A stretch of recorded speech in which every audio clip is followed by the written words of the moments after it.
question is how I come to live in a tiny house. I would explain, and yes, it's not a nice way I come to live in this very nice little or tiny house, because I lost my house. I don't know how to say in English. It's pilze, it's like mushrooms that are in the wood, and it's like having a toxic air. And so I have to leave my house. It's now nearly 1 year ago. And then we tried to build it up again, but we saw that it isn't possible. It costs a lot, and so we decided to break it down. And then I had no home anymore. I had a caravan. Was lucky to have it because I could live in there. And the day I realized it, my neighbor, who get known of Mobi House, told Mobi House in Rostock, and there I found this tiny house stood there, and now it's standing right over here. But it took a long time to get the license to have this house on this ground with the Landkreis. It's a German way of the permission to build a house up, yes, and it took 3.5 months, and so on 25th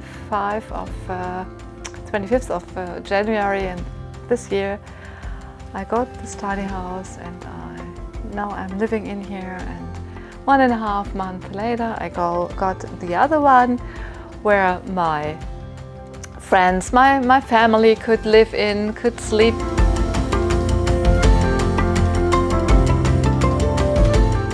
Living in a tiny house, it's on the other way, it's very easy. You have a kitchen, you have a bathroom, you have all you need for to live very comfortable. An oven for warm air, for very nice warm air. Television, it's not necessary to live, but it's luxury. And yeah, it's nice. It's very easy, and I like it very much. It's all in there. It's an Induktionsoven, I don't know, in the induction oven, and it's all in here. I miss nothing.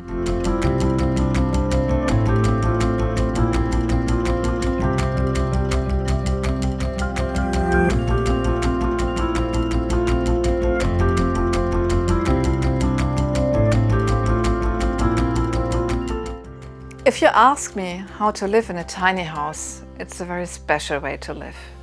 You have to reduce, and for me as a woman, it's very, very strange to do it. You have to reduce your clothes. You have to reduce your shoes. You have to reduce your funny stuff standing around all over the house. And it's a very big challenge for a woman. But if you do it, no problem. It's enough space in here. You can get done with a lot of things. You have to reduce a bit. You have to think about what is necessary and what's not necessary. And just now I have more than enough things in here. I would like to share with everybody the moment the nicest moments in here. It was when this house arrived on my ground. There was my home again, and when I went in here it was like having a big party, and it was really, it's like I feel it right now again.